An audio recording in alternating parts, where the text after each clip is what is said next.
Coming up on Take 1, we'll have everything you need to know about attending a sporting event at Boise State. Plus, we'll take a look at some important work being done in Boise State's Makers Lab. These stories and more up next on Take 1.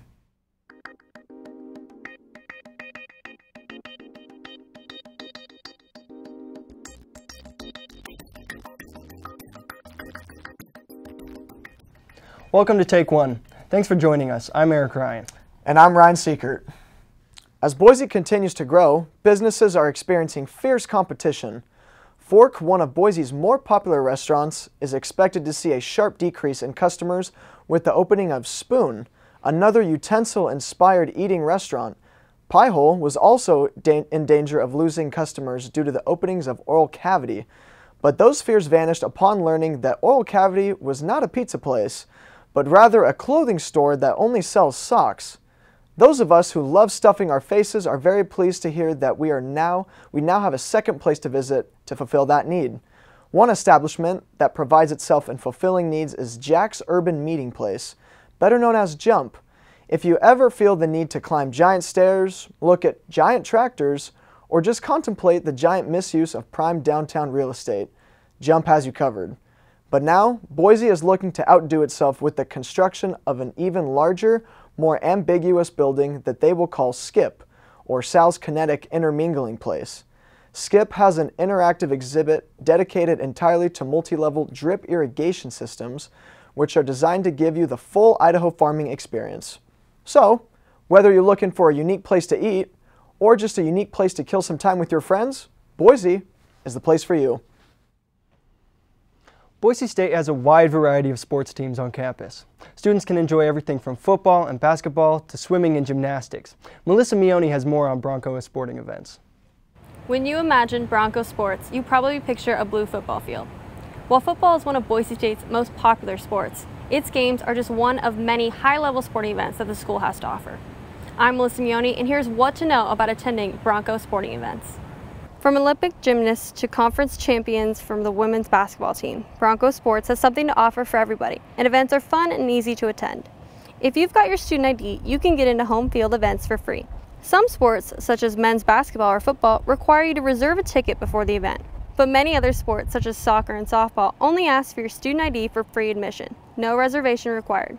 Even better, Bronco sporting events like golf and tennis are free and open to everyone. So if you're looking for something fun and exciting to do throughout the year, Bronco Sports has you covered. For more information, for tickets and schedules, go online and visit broncosports.com. I'm Melissa Mione, and that's what to know about Boise State. The Boise State varsity esports team is coming off several big wins from last week. Let's toss it over to Leonard Berry for a look at the highlights. Leonard? Thanks, Ryan. It was a big week for Boise State esports. We took on our fierce rival UNLV in a big Mountain West matchup last week, and Boise State managed to come away with 2 out of 3 victories. In Rocket League, it went all 7 games in this best-of-7 series. Boise State won it 4-3 in a grueling back-and-forth affair, and then had it much easier in League of Legends, where they picked up the 2-0 sweep.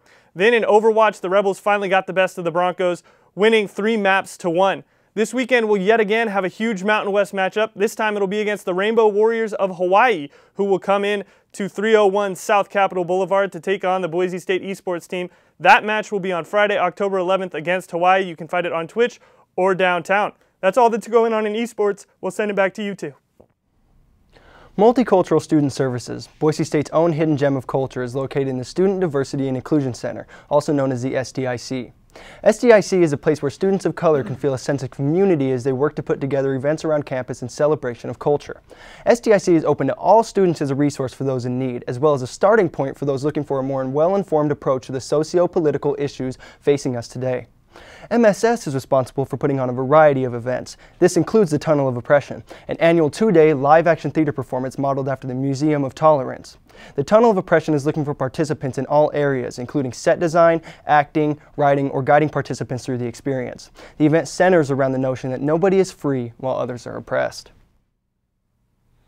While learning to use a 3D printer in the Makers Lab can be fun and interesting, students at Boise State are using these tools for a much greater cause.